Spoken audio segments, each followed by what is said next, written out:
which is Monday.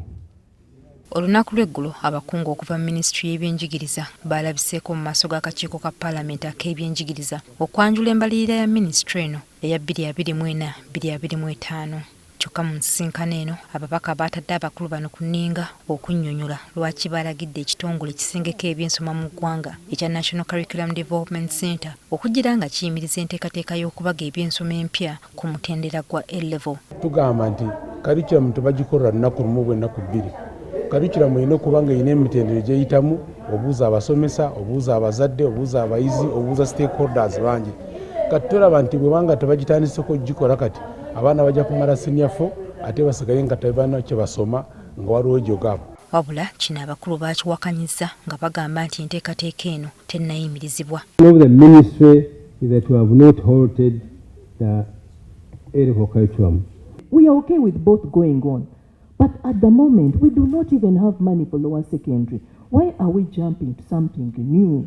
Kyokka batangaazizza nti kigenda okukolebwa mu kiseera kino kwe kwekenneenya ensomesa y'abayizi empya ku O-level okulaba nti ekwatagana n'ey'omutendera gwa A-level. It was guided that they should be looking at those aspects which would not have a bigger impact on the curriculum of A-level and see how they transit.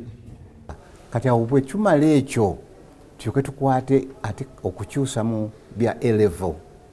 Netugamba nti kuba tunafuna enough resources katutandikeko ekimu ekya A-level nakyo tugenda kikwatako naye tugenda kukikwata ku sipiidi kwe twandyagadde olw'ensonga nti ensimbi ezituweebwa zikyali ntono. Minisitule era yakkiriza nti essira mu kiseera kino egenda kulisa ku kunyikiza ensoma ya O-level empya gye bagamba nti tennannyikira bulungi mu masomero. Tetunnafuna ssente zitumala kulagamba nti kati eno O-level ewoteredde bulungi kwa mukyataagamu ebintu okutweyinga abasomesa okwongeramu ebintu ebimu bikozesebwa labs bwe zisali tuziteekewo kubanga eno curriculum eri practical hands on. Era mu kwogerako n'abamu ku basomesa kyeyoleserwatu nti ddala wakyaliwo okusomooza kungi mu kussa ensoma eno mu nkola.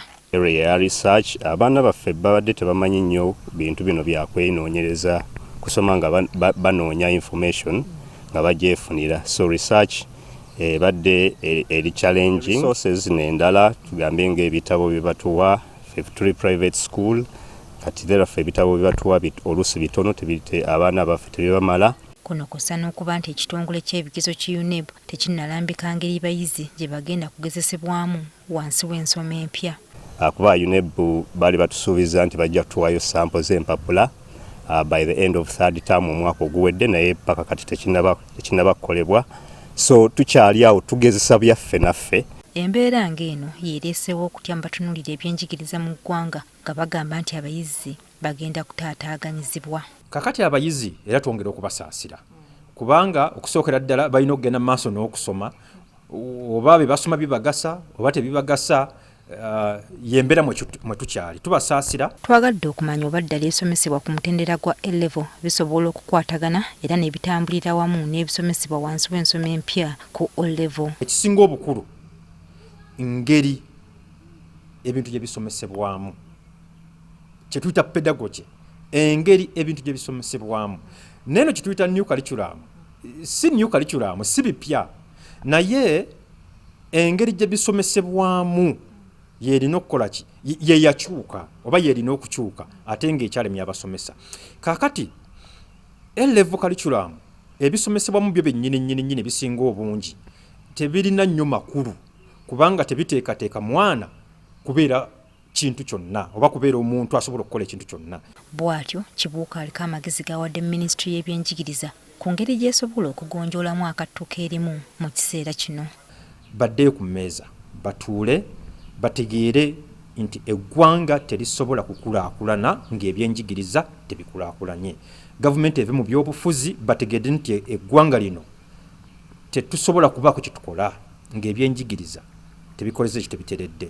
Yandibadde ejjawo A-level yo neevaawo ne tugenda mu kye tuyita college system nti omwana waava mu O-level ayingira college. Kati college oba kyoyinza oyita technical nga omwana ebintu byasoma mu college eyo emyaka 2 birina kye bimufuula bimuteekateeka okubaako kyasobola okukola. Kinajjukirwa nti omugigi gw'abayizi abaasooka okusomera wansi w'ensoma empya eya O-level bagenda kutula ebigezo byabwe eby'akamalirizo omwaka guno. Joyce Nakato, NTV ku ssaawa emu.